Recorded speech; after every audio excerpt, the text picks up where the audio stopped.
This is an interview with Cherry Emerson, recorded November 30th, 2000 in the MIT Lewis Music Library.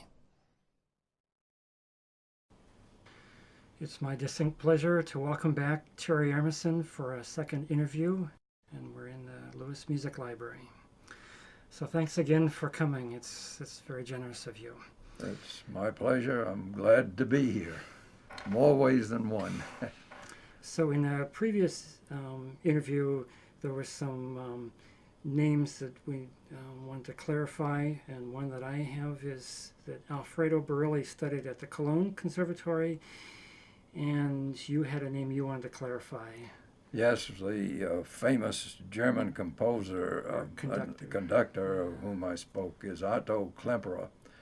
And I heard him on a Christmas time Hygira from Emory University to New York City and Columbia University, where my friend Ned Hanley was studying music.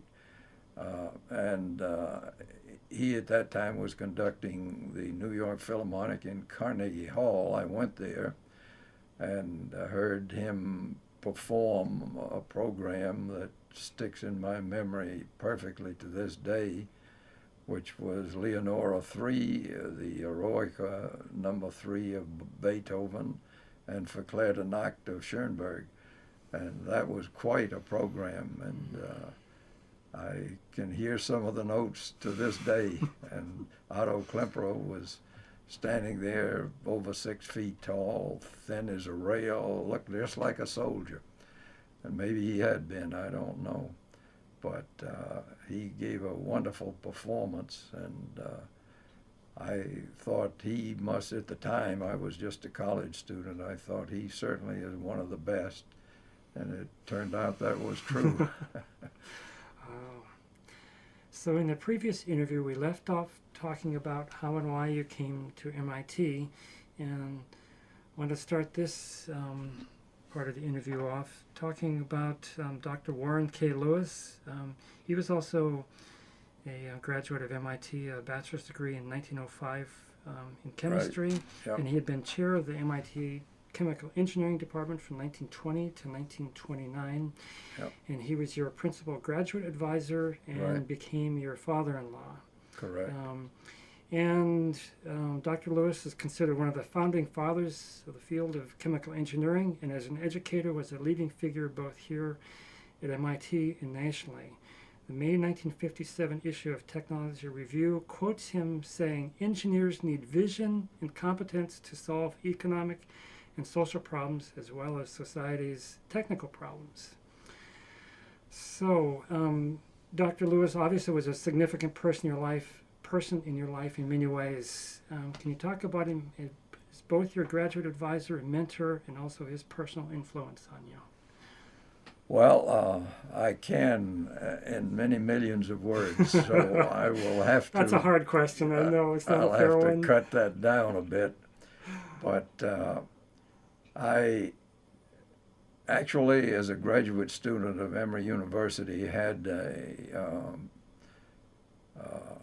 fellowship for 1 year at Johns Hopkins in my pocket.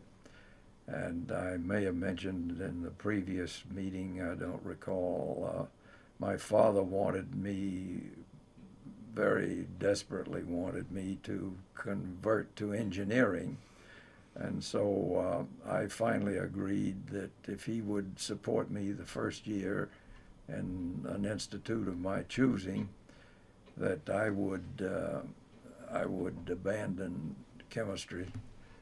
After graduation from Emory, I had this fellowship for Johns Hopkins and intended to go there, and my father wanted me very much to study engineering. Finally, I agreed to study chemical engineering, and I would turn back my fellowship to Johns Hopkins, and I asked him to support me for 1 year on my engineering involvement with whatever institute I went to. I asked him what the best institute for chemical engineering was. He had to admit MIT, and so I said, well, I'll go to MIT. You give me $1,000. And we're on the road. So that happened, and I came to MIT and corresponded with Warren K. Lewis before I came, because I wanted to study directly under him. And I arrived in Boston on about the 15th of September 1939, and thereafter I lived here with a few interruptions until 1980, after I retired from my business endeavors, and enjoyed almost every minute of it.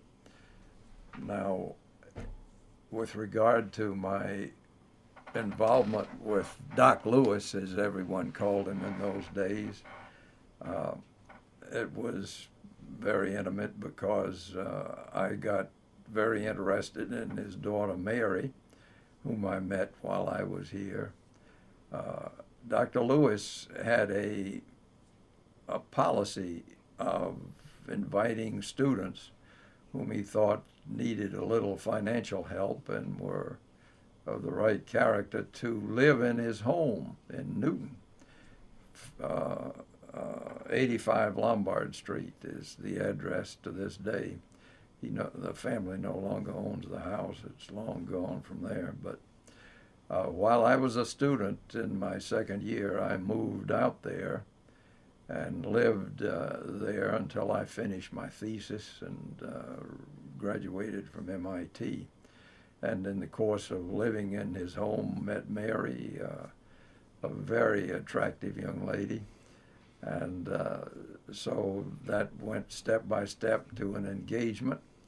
And finally we were married.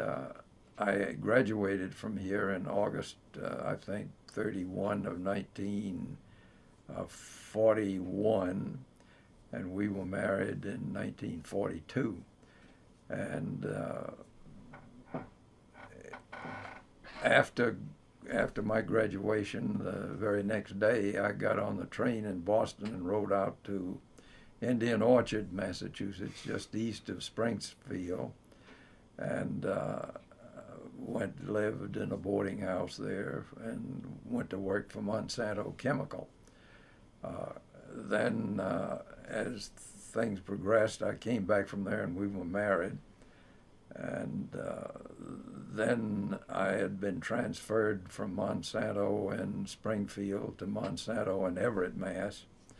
So we lived in Reading, and a little town north of Everett, Mass, where the plant was. And I would ride the bus into work every day from Reading, and we lived in that fashion for about a year more. And our first daughter, Mary Jr., was born in Reading, Mass. And we then moved from there to Cambridge, Mass, where we had a home very near Harvard Square, and I took that subway to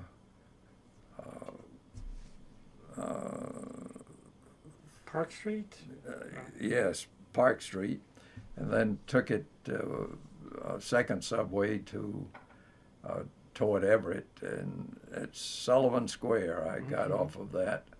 Goodness, these names, I didn't know I hadn't come up with that one even. And got on another bus, and from the south I approached the Monsanto plant in Everett, and that's where I worked for the next 6.5 years, and total of 7 years for Monsanto.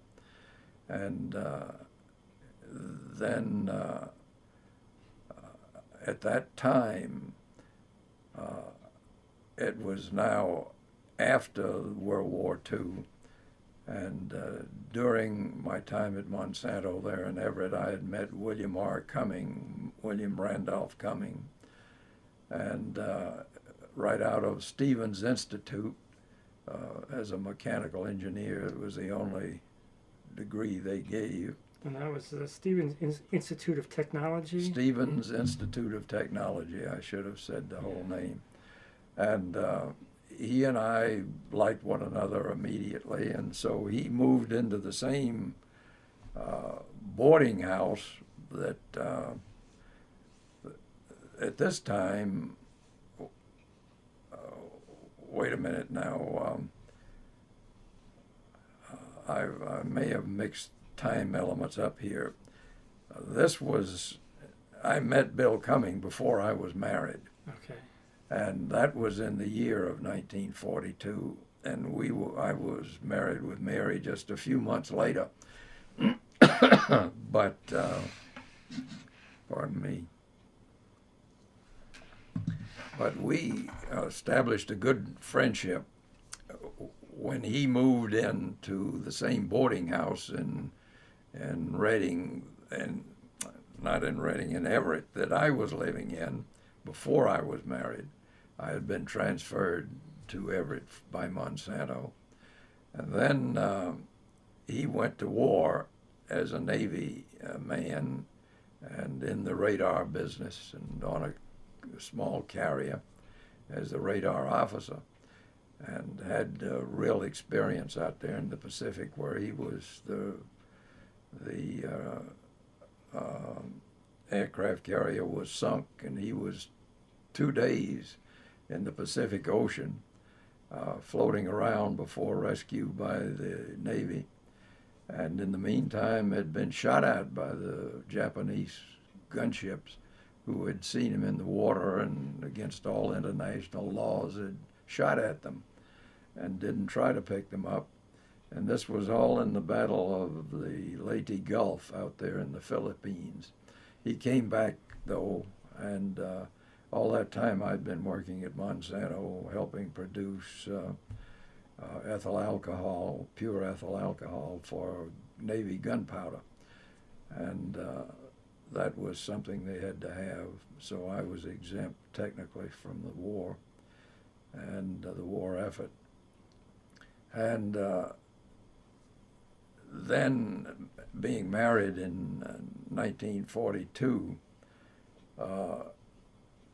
Mary and I lived in Reading, Mass. For just about 2 or 3 years during the war, and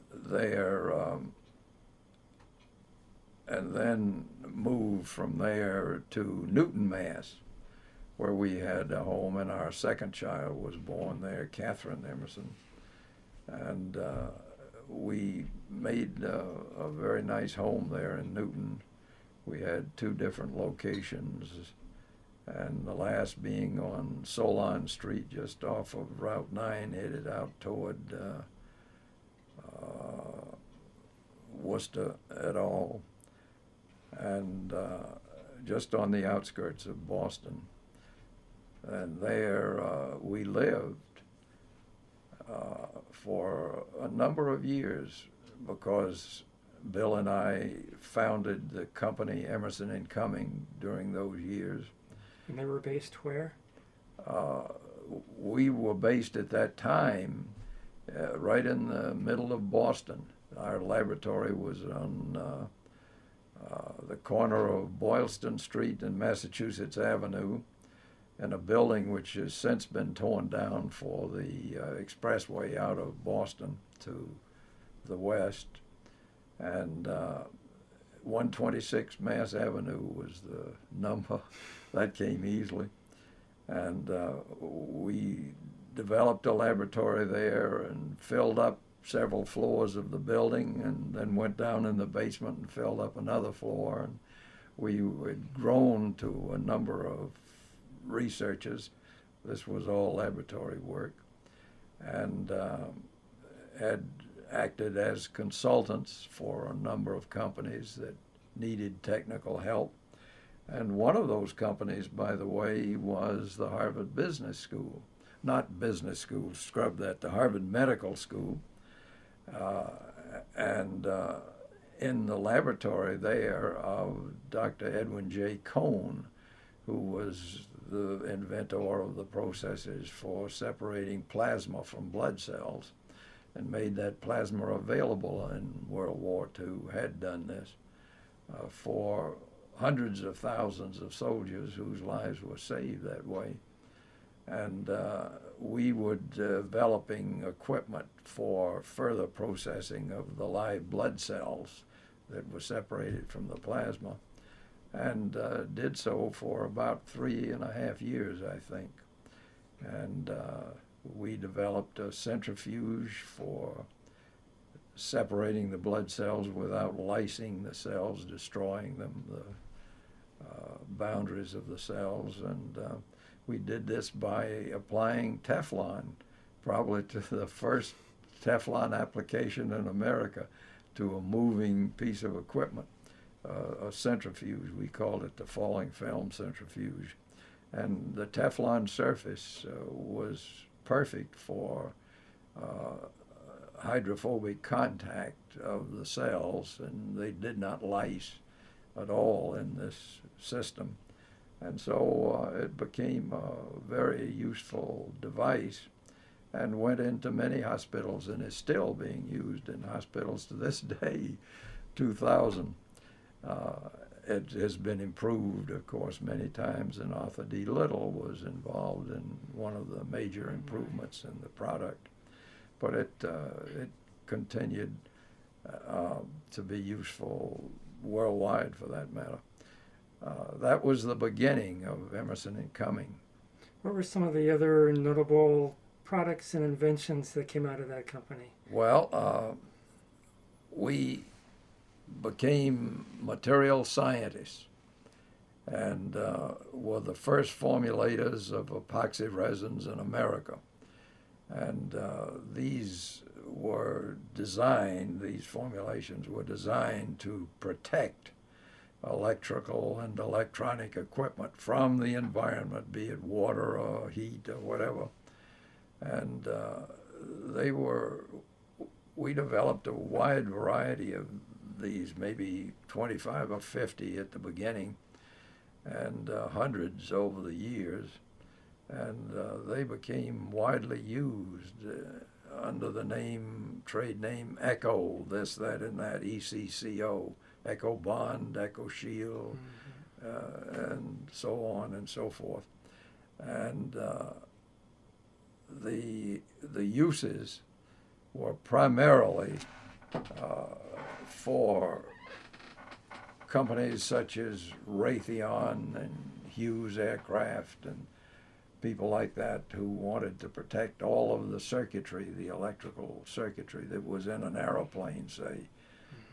And they had to use epoxy resins in order to protect them, to make their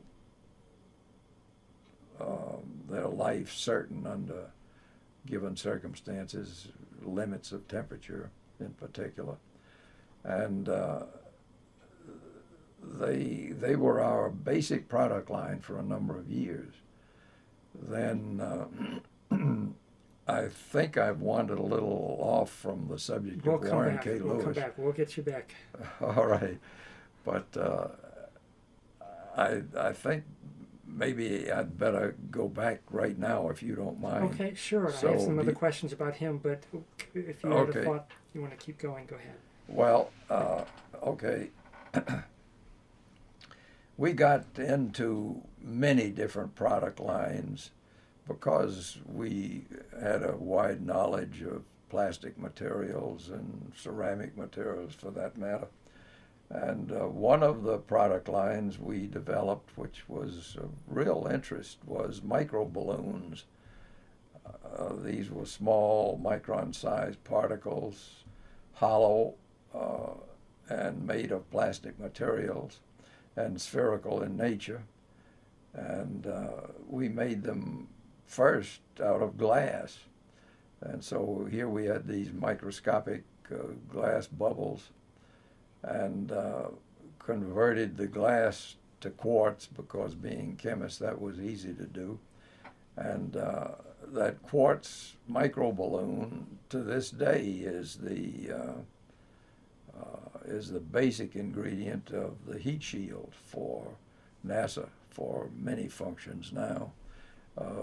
Then it was for the insulation of the capsules that such as John Glenn went in and others, and it was the scheme that made it possible to send those capsules out into space and bring them back through the atmosphere without destroying the capsule and the person in it. So the microballoon is a strengthener? It's a filler for a silicone resin, which is then molded onto the base of the capsule. Mm-hmm. And the silicone resin, as any chemist listening to this will know, has side chains, particularly ethyl side chains, C2H5 for you chemists. And in returning into the atmosphere, the side chains would ablate, be destroyed by the heat and burned off. And the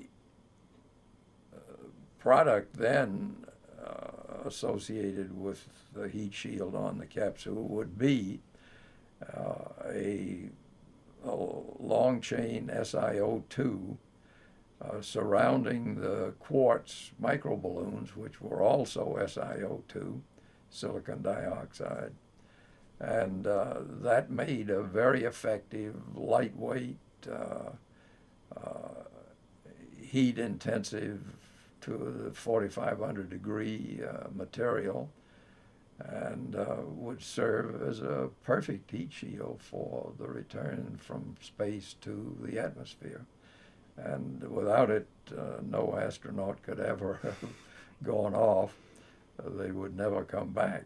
So microballoons made that way became very important, and not only as a heat shield for the space capsules with people, but for the nuclear warheads of the ballistic missiles, because they went out of the atmosphere and re-entered and would have been destroyed too without a heat shield. And so it became an important product for that purpose. But all of that was small marketing as far as we were concerned. And the use that was very important to E&C was an epoxy resin filled with glass microballoons and then cured to produce blocks of material with a density of about 0.5, which meant that they had a great degree of buoyancy if placed underwater, and became the basic element, this buoyant epoxy resin, in offshore oil well drilling, which now is big business. And that was molded by us into collars, that material which would be clamped onto the so-called riser pipe to bring the mud that was used to drill the hole, not real mud, but fabricated mud of clay and glycerin. And one product which had to be used to go down the inside of the drill pipe and wash the tailings out of the bit, which was drilling its hole in the ground, and it had to come back up to the surface of the earth in order to recycle it, because otherwise the driller would have gone broke the first day. And now through blowout preventer that was possible, and on top of the blowout preventer, thousands of feet of riser pipe bringing the mud back, and a pipe maybe 3 feet in diameter with the drill pipe in the center of only 4 inches, say, or 5 maybe. And that system of bringing the mud back was very reliable and would never have been possible without the buoyant material on the riser pipe, because it was 5/8 inch steel wall and extremely heavy, millions of pounds hanging on the drill ship, and it would have been impossible to position the drill ship and hold it in position if the ocean current started swaying that very heavy steel pipe. I'm getting into much detail here, I know, but This it's is sort of fine. interesting. And that scheme of epoxy buoyancy on the outside of the riser pipes of ships drilling underwater has just gone around the world, and all the drill ships use it. And so all of the riser pipe has been covered with that material since day one. And we developed that scheme with Esso in the Santa Barbara Channel out in California. When they first heard about our product and asked, what can you do for helping us to support this riser pipe? And we went right to work and engineered a scheme which they adopted and has gone around the world since. That was another product line. A third was in microwave absorbers, because we had a lot of knowledge of microwave technology at that time, and developed a wide variety of microwave absorbers, basically carbon particles, very small carbon particles, which would absorb the radiation coming onto them and convert it into heat and get rid of it. And so there was no reflection. And that was what was called a microwave absorber. And it was fabricated mainly using polyurethane foam impregnated with carbon particles. And these microwave absorbers could be shaped in, say, pyramidal form of different lengths depending on the wavelength of the radiation you wanted to absorb. And the longer the wavelength, the longer the microwave absorber, and vice versa. So we produced it from 1 inch for very high frequencies to 12 feet for very low frequencies. And these things were designed into chambers and called RF shielded anechoic chambers, microwave anechoic chambers, that was it. RF shielded, radio frequency shielded microwave anechoic chambers. And these things could be used in small size, which many were, or in tremendous size, which were used for complete aircraft. You would build a large chamber, line the walls first with metal and all the accoutrements that went with that for doors and air conditioning and so forth. Each was a separate design of a piece of equipment. And then the microwave absorber was cemented to that steel wall, stainless steel or aluminum or whatever it was in the case that you chose. And into those large chambers, you could roll an airplane or a satellite or an antenna system and test it very quickly. And for example, chambers have been built for full-size aircraft, mainly for the military, of course. And these aircraft were then rolled into the chamber, and power was turned on, and all the antenna systems were turned on at one time. And in a few minutes, with the proper setup, you could determine that each antenna was indeed to specifications, because there was no reflection from the walls of the chambers when they started to put out the power. And thereby it saved many millions of dollars for testing any one aircraft, because otherwise it was flown in the air with chase planes to pick up the antenna broadcast from the plane and record it, and it was timely, very time consuming, and took hours to get a plane up in the air, check all the antennas, and bring it back down to the ground, sometimes days and sometimes weeks. And so to put it into a chamber on the ground was a very big saving in cost for the military, and that was a substantial business. But the microwave absorbers went into thousands of different uses in small sizes and large sizes. So you really got away from your original chemistry. Yes. But the chemistry entered into every one of those yeah. things that I've described. But it wasn't classical chemistry. Right. It was applied chemistry in every sense of the word. But that was material science in those days. And so that was a short picture of Emerson and Cumming. I will send to you a brochure which will describe the operation better than I've done here. That's beautiful, though. That's great. So that's a true presentation of some of the things we did. But there were many others. We probably had several dozen products which were marketed for many years. And I would say that out of 50, we had 2 or 3 phenomenally good, and maybe 10 that were good, and the rest of them just so-so.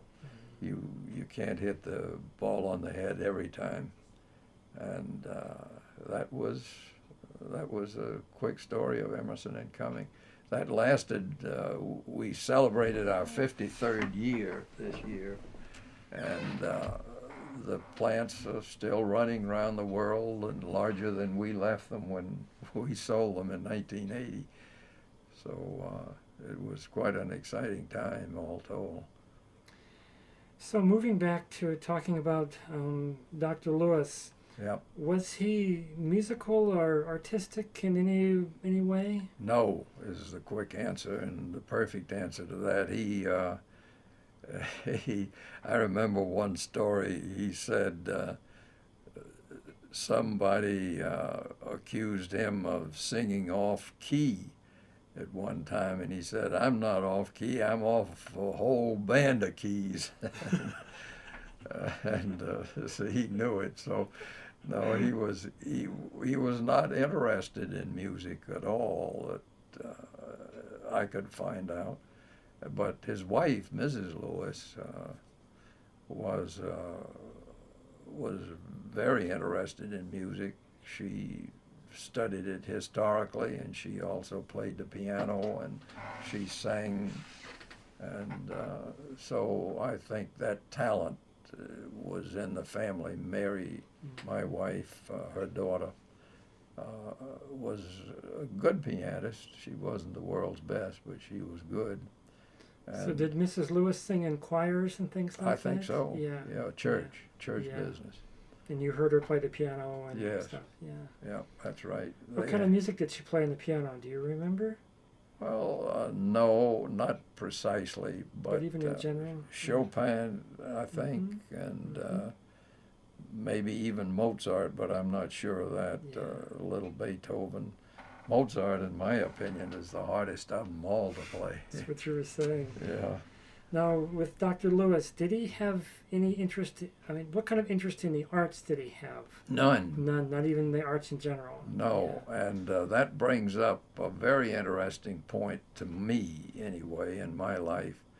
I, of course, knew him quite well, and I knew when he undertook the production at MIT of the Lewis Report, which was in 1949. Right. And the formal name of that is the Committee on Educational Survey.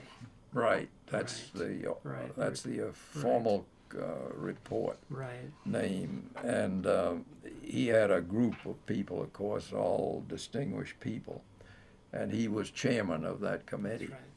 And their idea was to come up with a plan for the future of Massachusetts, of the MIT, Massachusetts Institute of Technology, for the next 50 years. That's quite a project. And they did it, and they did it very well. And I remember frequently talking with him about the effort. I don't think he even asked me a question about engineering or science, but he asked me lots of questions about the arts, because the committee had decided that the arts had to be a part of MIT. And as William Barton Rogers claimed when he first made his presentation to the State House in Boston there, looking for a license or whatever they called it in those days, charter, yeah. Looking for a charter to begin the building of MIT. And so I, being somewhat informed in the arts, I pushed that idea because I could see that he really was seeking information from an unbiased source. And so I fed a lot of information through him back to that project they had. Mm-hmm. And I'm sure it was digested thoroughly by the other people, whatever I said, and their version came out as the word. But I think I had a small influence on that report through him about the art side of the report, nothing to do with the engineering or science.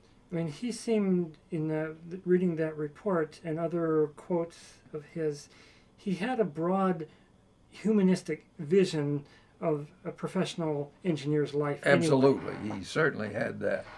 Yes, the social side of engineering, you might call it. Mm-hmm. And the social science aspect of it, yes. Yes, yeah. Right. Because he really makes a real eloquent case for humanities being an integral part of the undergraduate education here at MIT, yep. And nationally with that's engineering part of education. The original charter now, don't forget that's that. Right. William Barton Rogers was the first one to enunciate that. Right.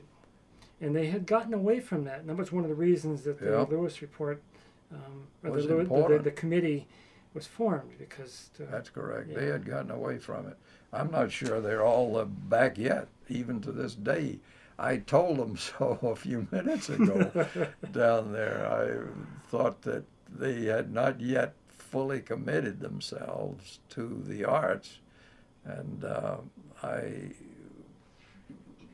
issued a plea for them to think again about that and try to enunciate a policy that would really reassure other people that MIT truly was back on the track of William Barton Rogers' original idea. I'm going to move on, but I want to get back to that because I have some specific questions about this very subject. Right.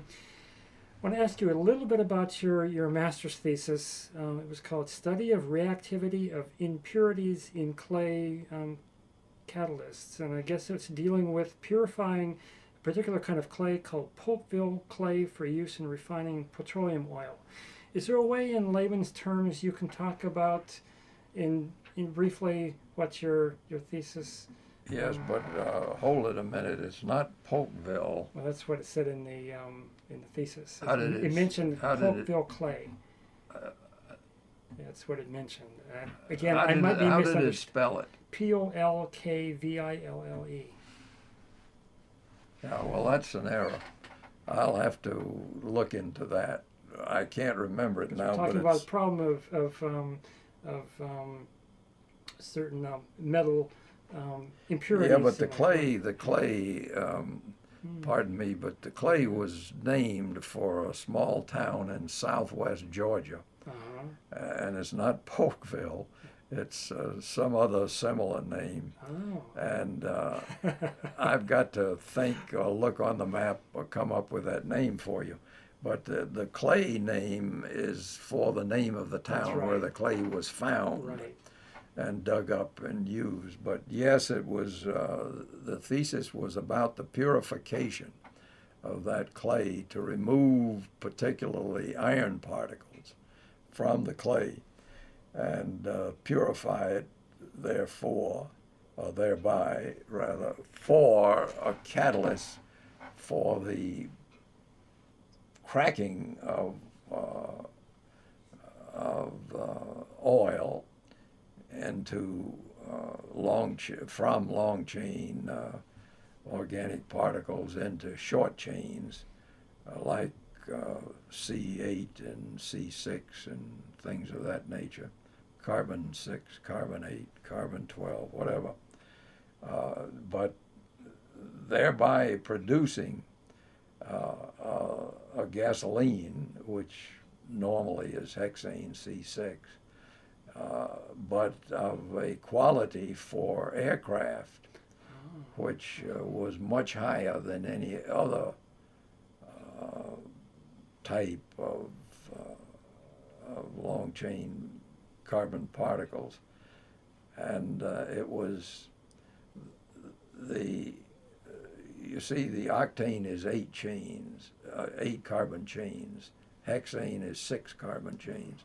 And the high octane is the kind that's now widely used in automobiles, but in those days wasn't even produced. And it was an attempt here to produce that kind of gasoline particle that could go into military aircraft. And this was foresight before the war started.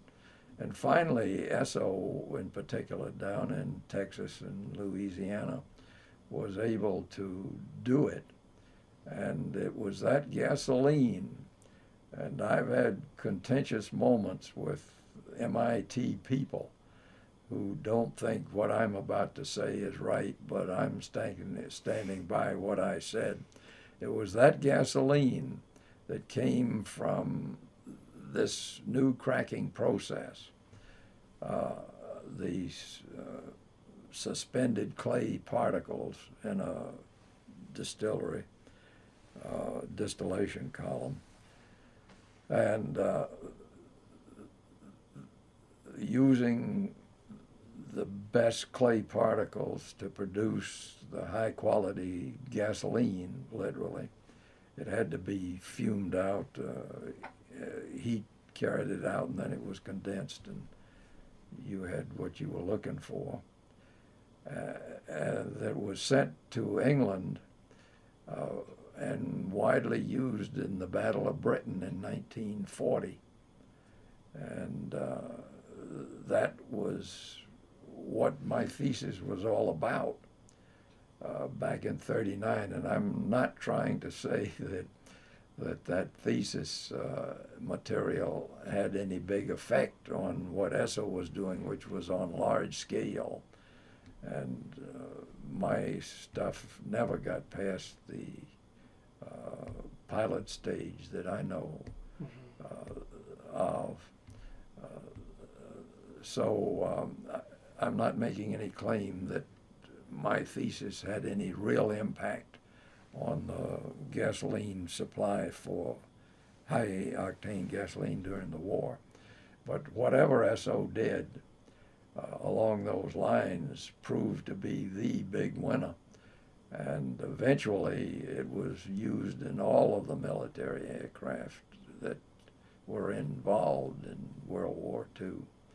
And I'm sure the other side, the German side in particular, was trying to do the same thing.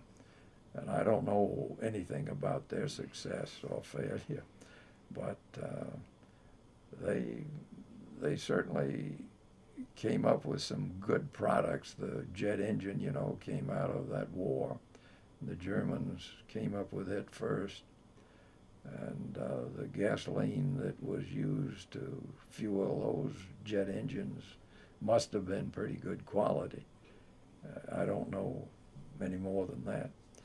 But it was an attempt to remove iron from the clay, leave it thereby more porous, and the iron would interfere with almost everything, so you wanted it out. Anything that subsequently happened to the clay. And I got it out all right, and describe the process as best I could. But Esso later claimed that they were not able to duplicate those results. And I don't know why, and I was involved there in the war effort anyway by that time, and I didn't have any time to go down to Esso and straighten them out. But it run as described in that thesis, it will work every time.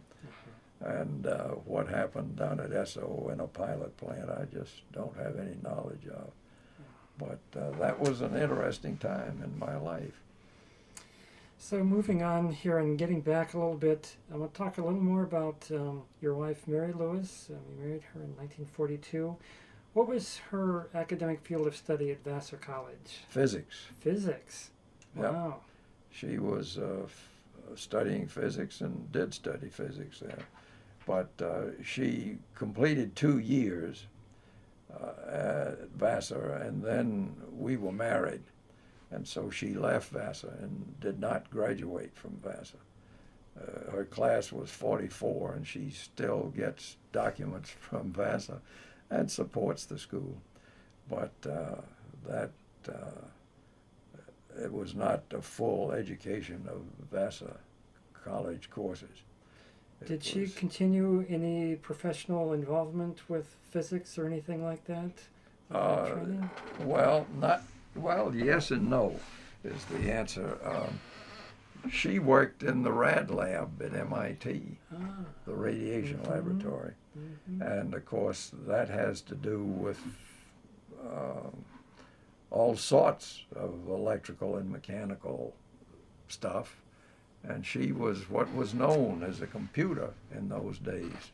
Not that she was a mechanical object of any nature, but that these girls, and there were many of them in Building 20 there at MIT, who used slide rules to calculate the answers to problems that were handed to them by the engineers. And so they were known as computers. It is quite a name, but that was what I asked her, "What are you doing there?" She says, "I'm a computer." And she was. And there were several of them there, and they would just take a problem outlined by the engineer and calculate the results. And so she did that for several months, and then she became pregnant with our first child, and so in 1943, Mary Jr. was born. Wow. And at that time, we were in Newton.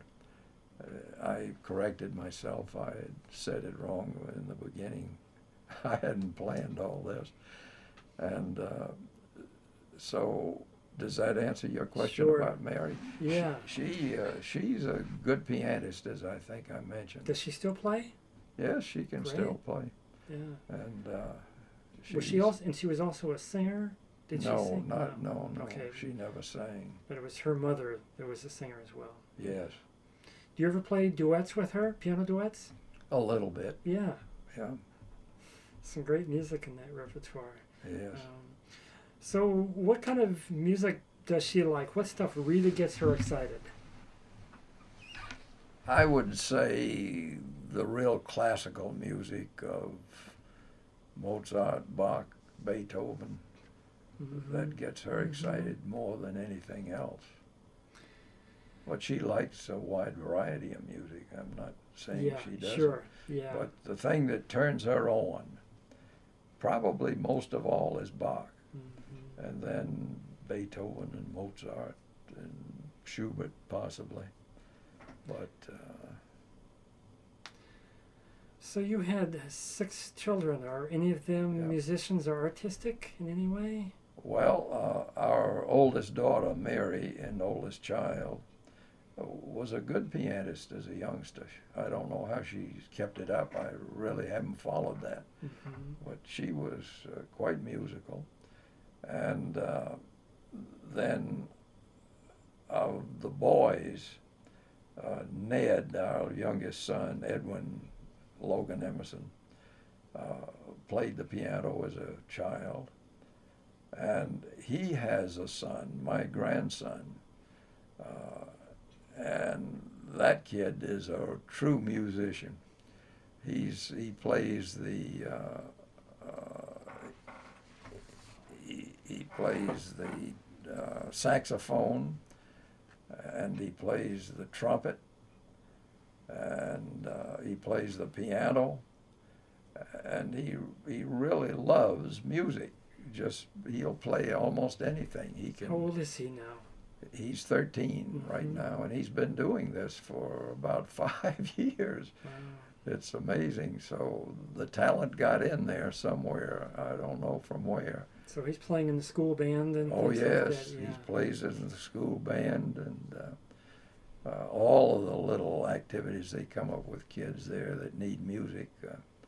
And he likes best the saxophone, but he'll play almost any musical instrument. That's fantastic. Yeah, it is. Wow. So yes, it's still in the family. That's fantastic. So moving on to a subject of your philanthropic activities, seems particularly since your retirement you've been very active in a number of philanthropic activities, cultural, educational, and probably in other fields as well, both here in Atlanta and the Boston area, and you've been quite generous to MIT. What inspired you to get into this kind of work? Well, that's a great question, and I will try to answer it carefully, because it is a work, and it should be a work of art, and it's based, in my case, on a position which is well known to my family and friends. I would desire to die penniless. I don't see any point in trying to have a big asset when you're about to be put underground. And so I've gone about it with that idea in mind, and I have set aside a substantial sum in a trust for the children. I paid the taxes on it and all the rest, so that fund is going to be what otherwise would have been an estate item of mine and subject to all the perils of the state in the eyes of the government. And then, having done that and gotten it out of the way, I attacked the problem through institutionalized charitable giving, and have set up what are called charitable remainder trusts, both at Emory University, my original alma mater, and well, no, I started to say and MIT, but that's not true yet. Those gifts to MIT have been, so to speak, cash gifts, stock or cash, same thing. And I may very well set up a charitable remainder trust there before I'm dead, which may be any time now. And I've done it in a substantial way at Emory University. This is giving the money to the university, but with the proviso that the income from that money until I'm dead will come to me. And that's how a charitable remainder trust works. And so I have 3 of those working at Emory, one strictly for the children and the other 2 for Mary and me. And that's how I make a living, so to speak, today, since nobody wants to hire me. And that really is it in a nutshell. You see, when I die, I won't have anything of a substantial nature. It'll all be in those trusts. And so it'll be a smooth transition from the house to the grave. And I think, at least for me, let's say, that's the right way to do things. Mm-hmm. And so I've been able, using that sort of scheme, or stock gifts as I've made to MIT and to Emory and to Georgia Tech and to Georgia State University. Did I mention that before No. to you? Yeah. Well, that's a fine school right in the middle of Atlanta, and it's the second largest school in the state of Georgia. University of Georgia in Athens is the largest. Georgia State University is second. Then come Emory and Georgia Tech and MIT, and I'm associated with all of them. And so I think I might achieve what I want to by the time I'm underground. But it was based on the idea of why just hoard it, put it out there and make it useful to a lot of people. And that's what it's doing. These are primarily aimed at the students or my kids. And I think that's the right way to live, that's all. That's beautiful. You've shown a great deal of interest in supporting the music program here at MIT. Is there something special about music at MIT that you find particularly appealing? Well, the novelty of finding it here. Uh-huh. For me, I didn't find it when I was here as a student. I told you that Yes, in that's an right. earlier interview. I found it here. I don't know on what occasion, whatever, but I did. And it was about the time that Ellen Harris came here from Chicago to run the Associate Provost of the Arts That's business. Right. And later, as of right now, since she's been here 11 years now, she's chairman of the music department. And it was through her, meeting her somehow, I've got to figure that one out too for you. And I will. She'll remember. If you really want a quick answer, just ask her. But she was, so to speak, my mentor of what I should do with the music department here. Do you remember how you met her? Oh, not right now. Yeah. I'm sorry. It's okay. I just can't come up with that. But I may stop by her office after this interview, and I'll ask her to call you and tell you. Yeah. Because she will know. It must have been some MIT organized meeting. Mm-hmm. And I was invited and she was there or something of that nature. Uh-huh. And so I'll find out for you, but right now I'm hitting zero. Now, one of the things that you have done that's had a huge impact on the students is this MIT Emerson Music Scholarship Program for private lessons in musical performance. Right. Tell me how that came about. Well, Ellen Harris was primarily my source of information on that. She told me about the program they had going there that was limping along and just barely going, and was under the direction of Marcus Thompson. You must know That's Marcus. Right. And he, of course, is a very fine musician.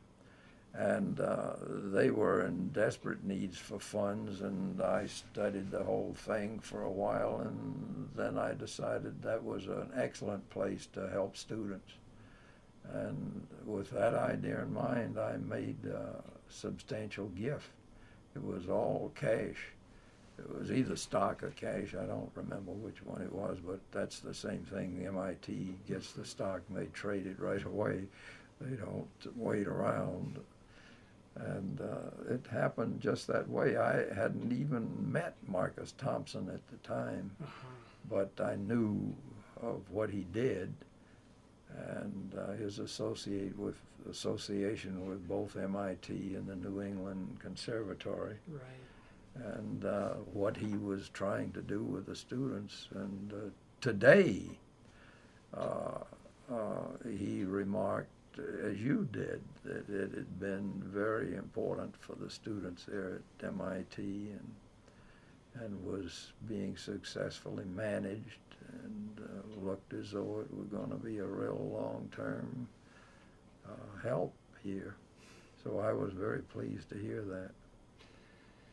And of course, you were the primary donor that made possible the renovation of the music library that we're in right now. That was completed in 1996. Can you talk about how that came about? Well, I heard about the library through Ellen Harris, and that was not the first time I knew her, though it was earlier than that. And I had always wanted to do something for the Lewis family, which indicated my love for them and all that sort of thing. And this seemed like an ideal situation for me to step in and help the library and get it named for Mary's mother. That's Rosalind Denny Lewis. Rosalind Denny Lewis.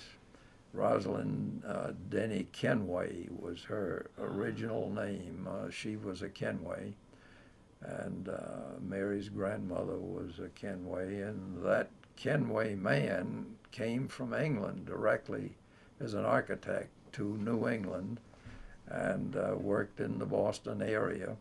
And at the age of 39, I think it was heart trouble, he went back to England and died there at the age of 39. And of course, Mrs. Kenway went with him and came back from there. And he's buried over in Wales, England somewhere.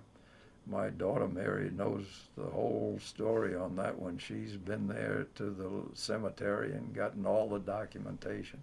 She knows more about the Kenway family than the Kenways ever did, that's for sure. That's our daughter Mary. Right. And so Mrs. Lewis' mother came back, and she had all those 4 children, Herbert Kenway, Edward Kenway, and then 2 girls. I'll fill in that blank for you easily if you'll just give me a little time. Sure. And it was Rosalind Denny Kenway who married Warren Kendall Lewis, and they had 4 children also, and that was H. Clay Lewis, Herbert Clay Lewis. Herbert was an old family name of the Kenways too.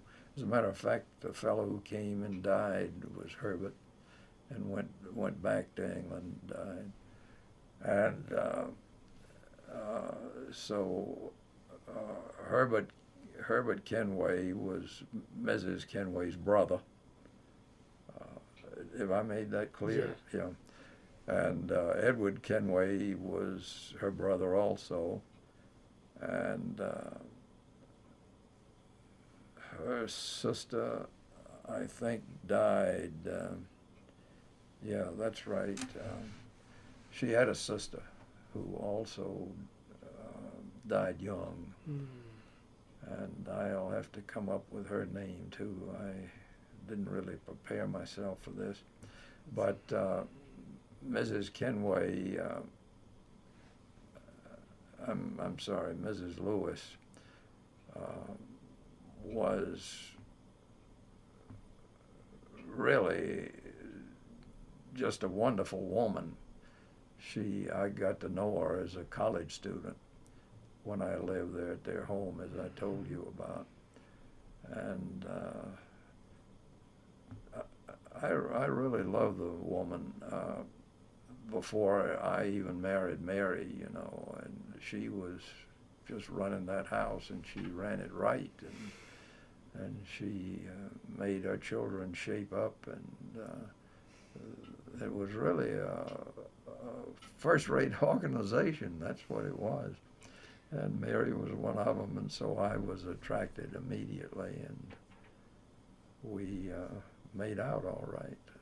So what were Mrs. Lewis's professional interests? Did she... Well, she was not a professional in any way outside of the home. Had she gone to college? Oh, yes, she's a graduate of Radcliffe. Well, you have a portrait right That's here, right. and that portrait is her graduation day portrait. I see. What did she major in, do you know? I am not certain, but I'm pretty sure it was English and associated subjects, languages. But if you want me to be precise on that one, I'll have to check that also. Okay. But I think I have a good source on that one. Mary knows about what her mother did at Radcliffe, but she's a Radcliffe graduate. So moving on here, when did you first meet the pianist David DeVoe, who's on the music faculty here? When did you meet him? Well, it was one of my trips to MIT, and I would guess it's 10 years ago. And they just introduced me to him there at MIT, and we hit it off right off, telling stories about piano players and music and things of that nature. So I've known him, I'd say, for 10 years now. And what do you find compelling in his piano playing? It seems like you've really bonded as pianists. And when you first heard him play, what were some of the things that attracted you to his playing? Well, in the first place, I was startled at how good it was.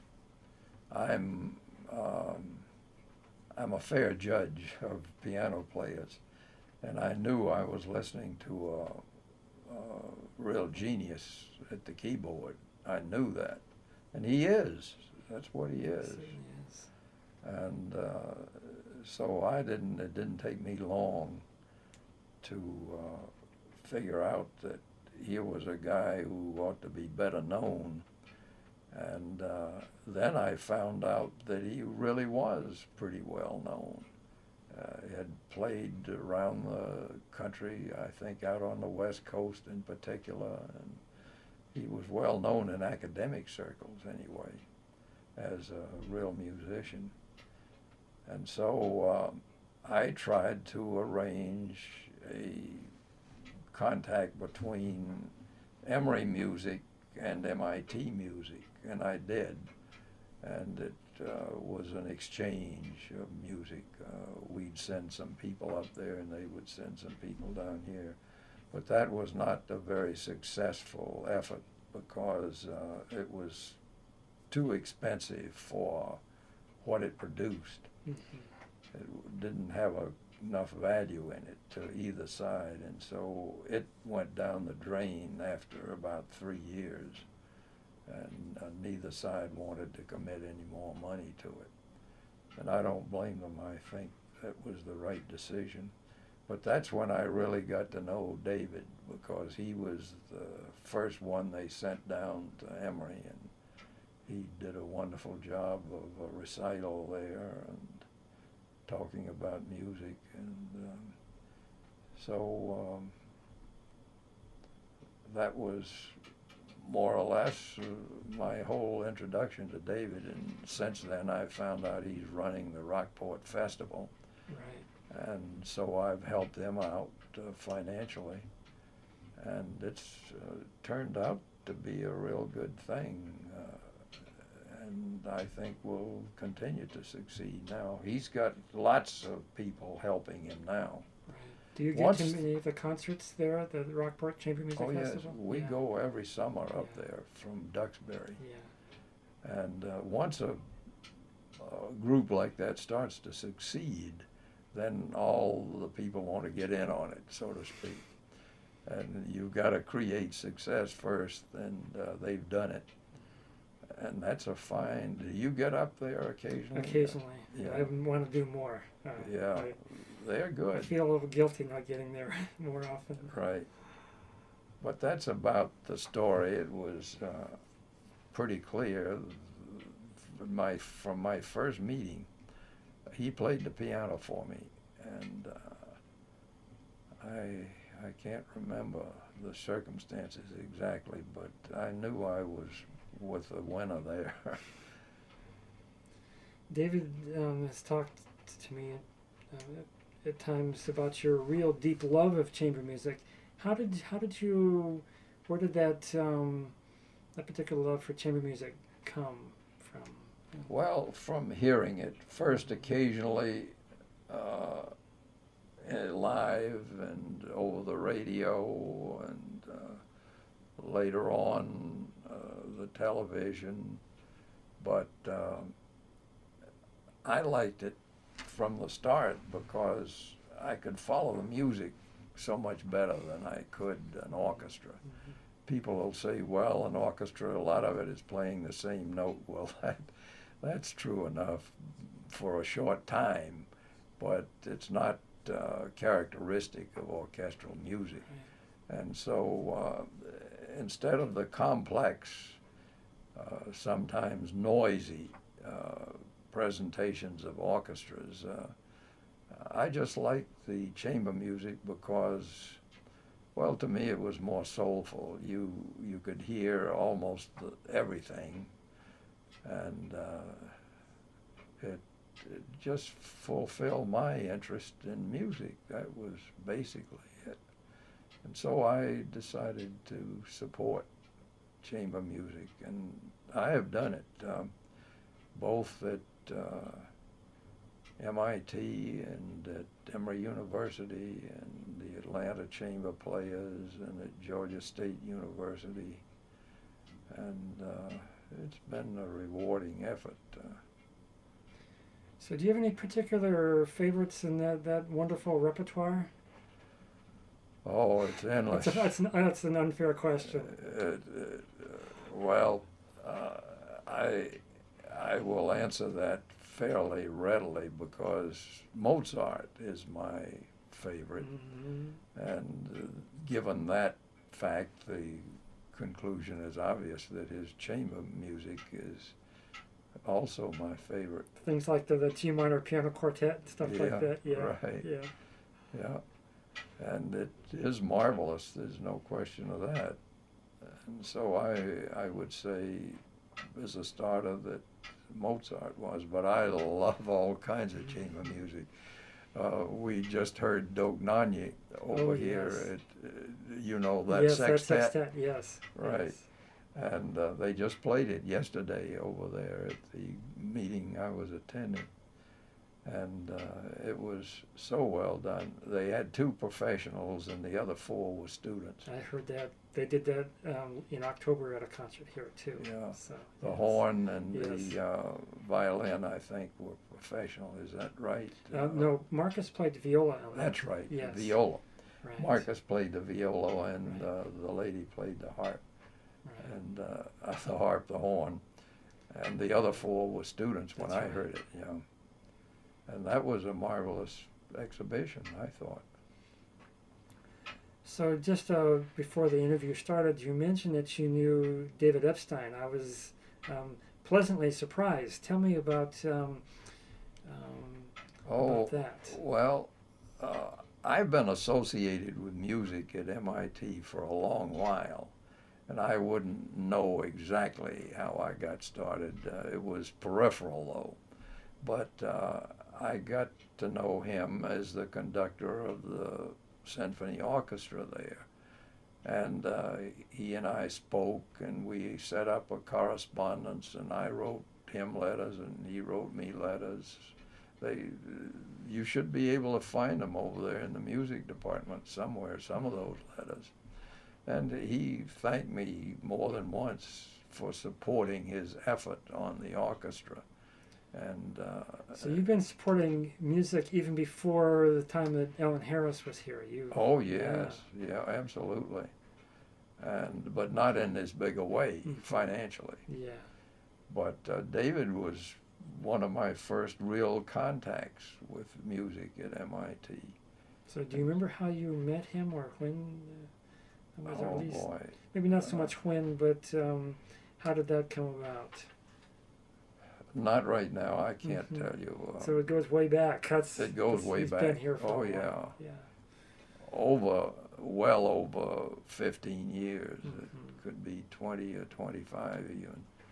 But he and I have been good friends for a long while. We met last time at the Rockport Chamber Music Festival, didn't I tell you? You mentioned that before the interview started. Yeah, tell me about that occasion. Well, I knew that David had written this quartet, and it was going to be played up there. It was a string quartet. Right. String quartet. It was described in the program that I had, and so I got tickets, and Mary and I went up there, and we, you know, the building, the Art Center building there where they do this work, this performance work.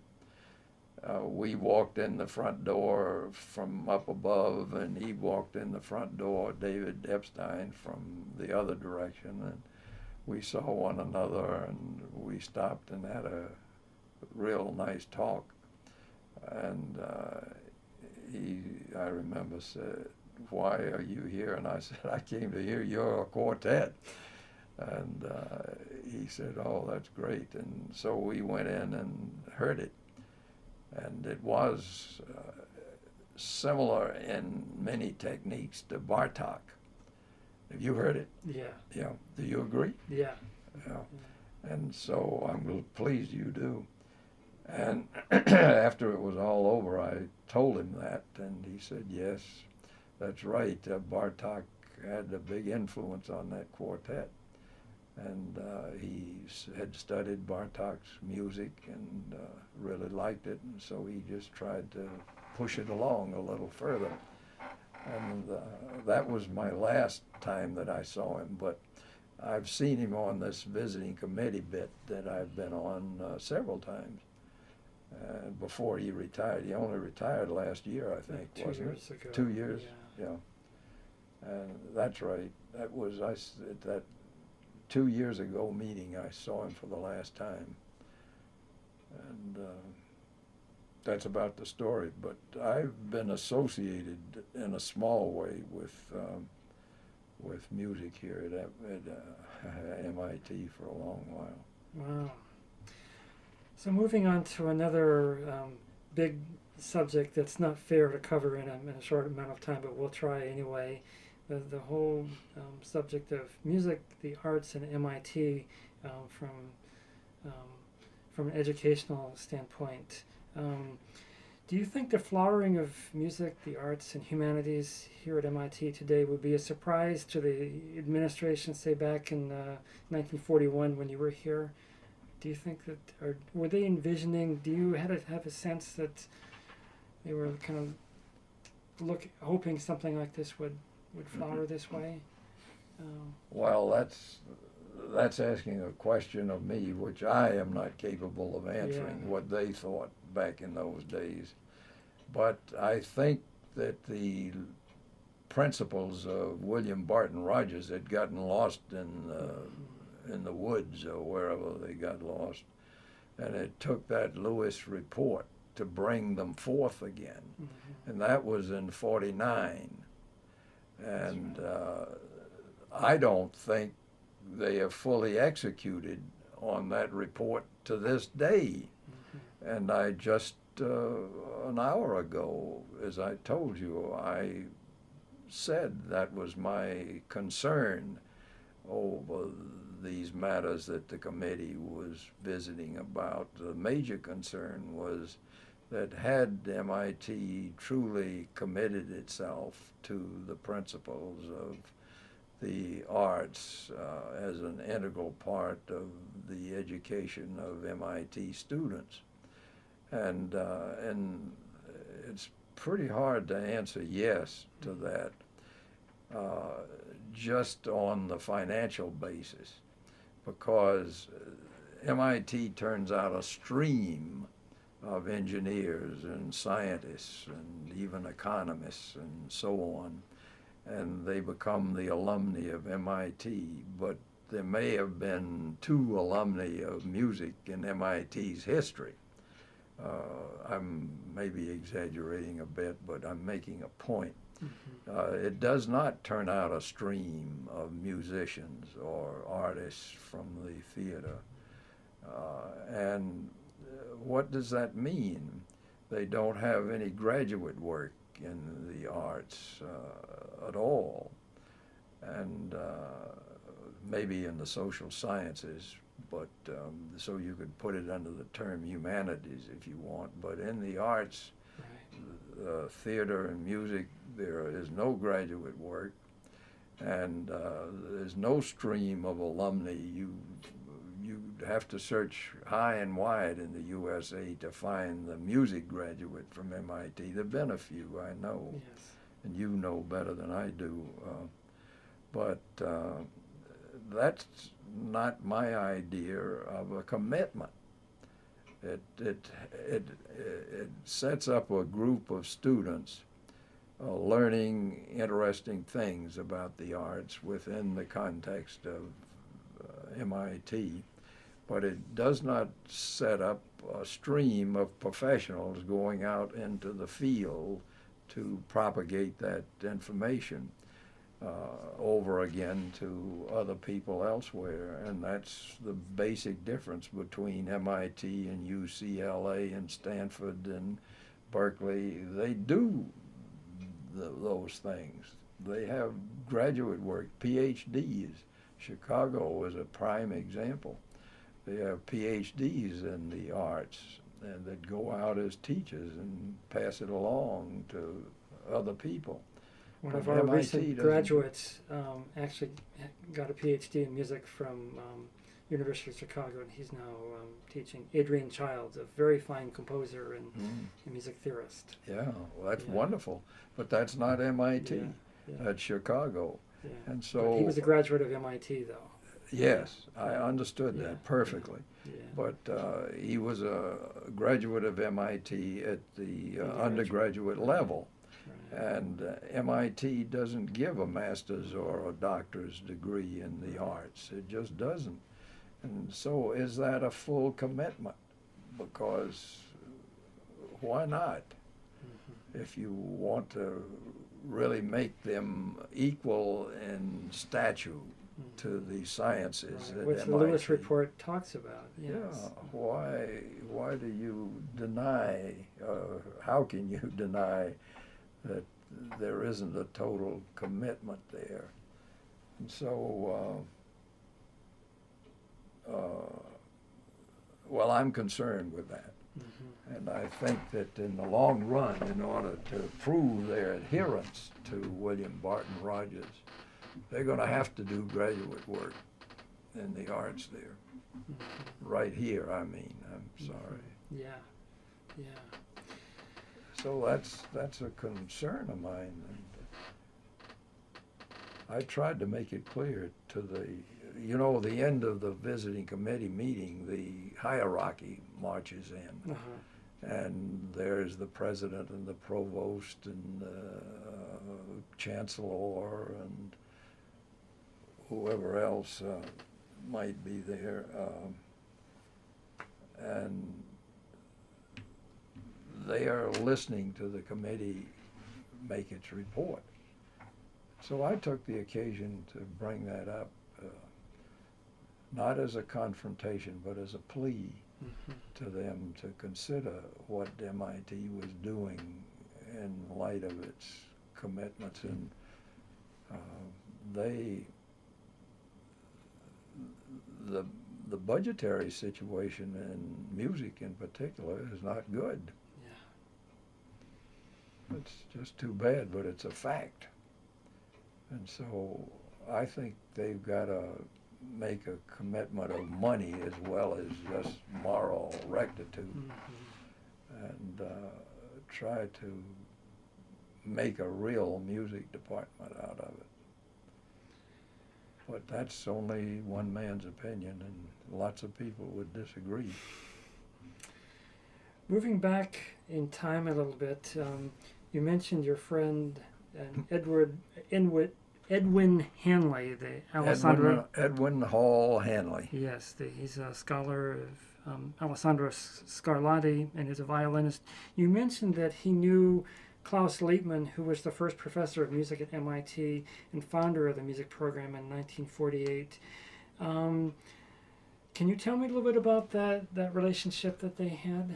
No, between the two, but I know that Ned Hanley and I got to talking about it one day out in California, where I visit him usually. I try to go once a year. And he said, well, the beginning, we were discussing MIT. He said the beginning of good music at MIT was when Klaus Liebmann left UCLA and went to MIT. Mm-hmm. And so I know that he knew him, but their actual relationship I can easily find out by calling Ned Hanley on the telephone. I'd be very curious to know. You would? I would. Well, at the end of this conversation here, we can call him on the phone and see. Wow. Wow. So you never met Klaus Liebmann yourself? No. No. Never. No. I didn't even know his name until Ned Hanley told me. Mm-hmm. But I heard it from Ned before I heard it from MIT. Wow. Wow. So this next question is quite unfair because it's so big and so nebulous, but I want to ask anyway. Because you're a scientist and engineer, you hear a lot of talk in the media about the relationship between math, science, and music. Do you have any thoughts about that? People saying that you know what I'm talking about. Oh, yeah. Look, music could not exist without mathematics. Yeah. Let's have that clear first. Could you write a bar of music even without math? Right. You couldn't. No. And so they are fundamentally allied. And I know, well, I don't know, but I surmise that music in, say, singing, far preceded the knowledge of true mathematics and humanity.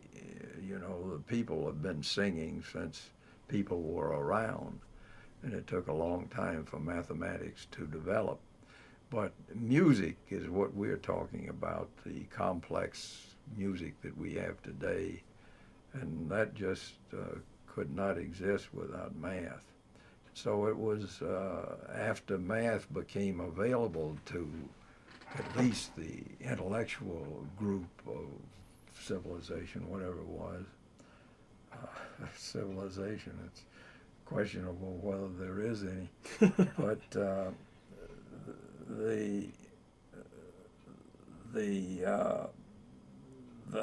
only the making available of math techniques to humans so you could teach it to them as youngsters and have them use it through their lives. Only at that time did it become possible to write, compose music such as symphonies and even choral works and so on and so forth.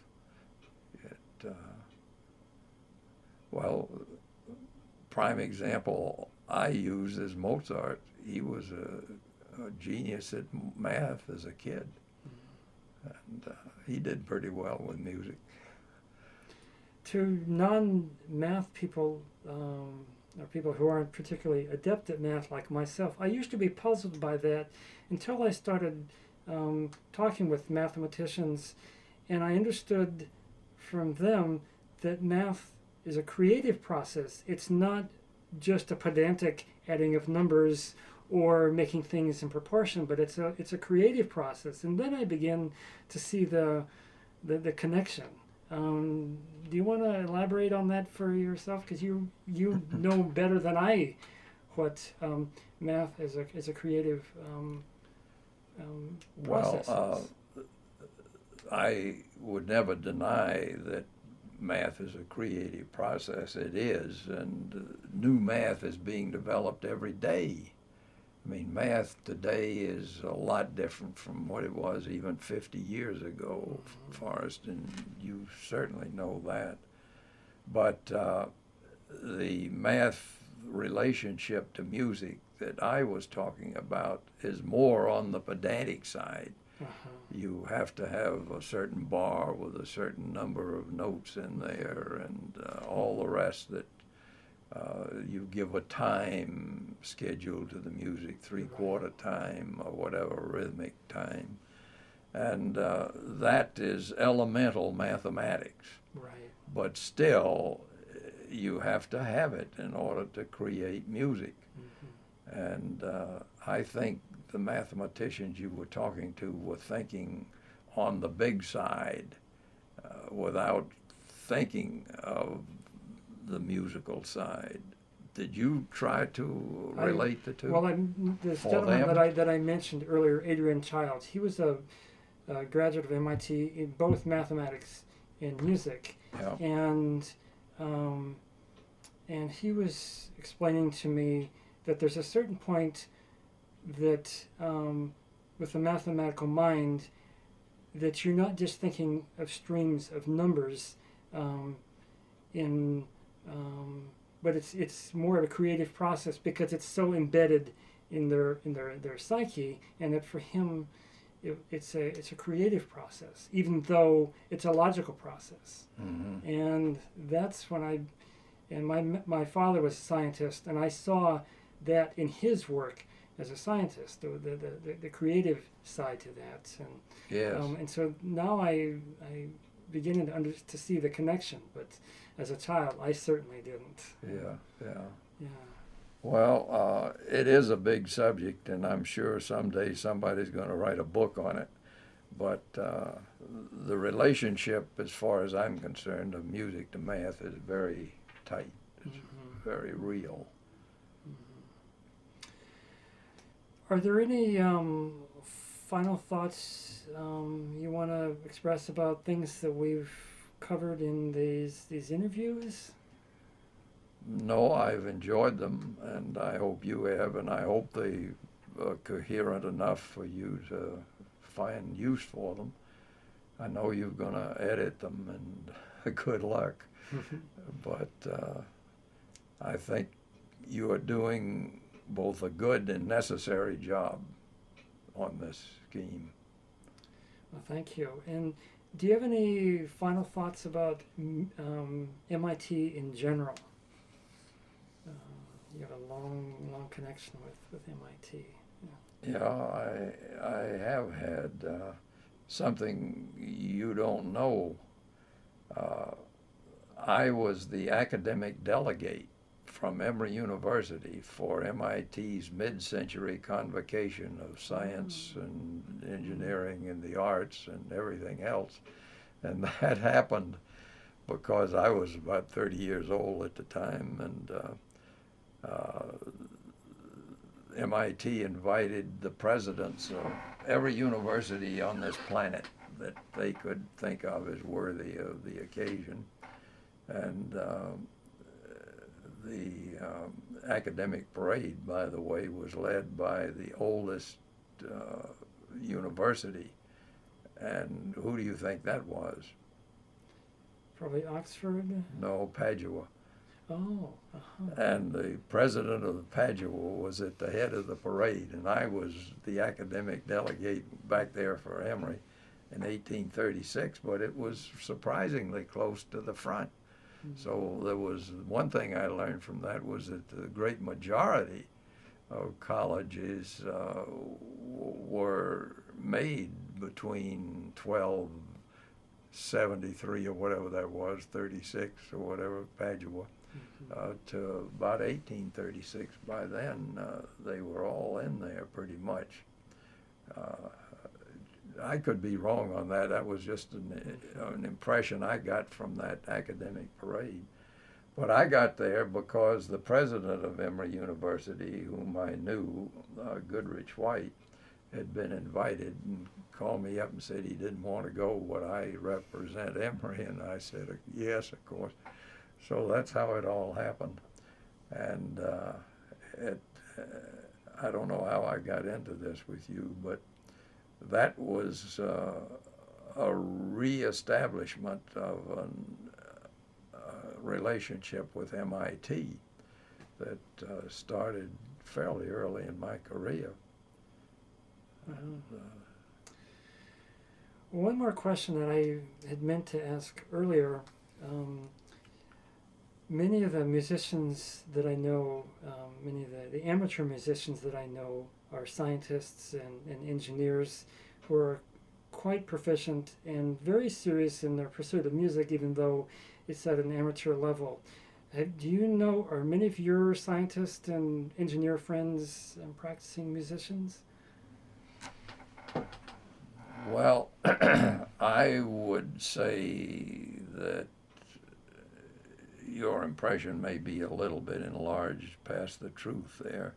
I would guess, it's a guess, I think it's an educated guess, I would guess that no more than 10 or 15% would fit that category. Mm-hmm. That's still pretty significant. Yeah. It's significant, absolutely significant. But I don't think it's 50% or anything like that. I'm amazed at how many of the musicians that I know are, the person... Interested in art, yeah. Right. My start in chamber music was with a cellist who was a graduate of MIT from the 50s, and he had played professionally for a while, even though he was a biophysicist. And he told me about many of his MIT colleagues who were also musicians. And, well, I'll say one thing right off. I think that the undergraduate student of music here at MIT, pardon me, is outstandingly proficient. Yeah. Most college kids who are taking music, even studying it seriously, are nowhere near the quality of these kids here. There really are. And that's because you let in only the best people. Mm-hmm. And that's true. They got to be really good to get in here today. I don't know about my time, but they are just outstanding human beings.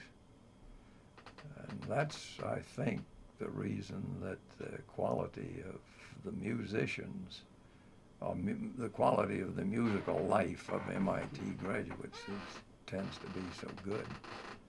And I'm really impressed at the dedication that they bring to the real highest musical ideals, even if they're not planning on to pursue it professionally. Oh, absolutely. And very there's few a way are. that MIT celebrates and supports, in the best sense of the term, amateur music making. Yes, I couldn't agree more. Yeah.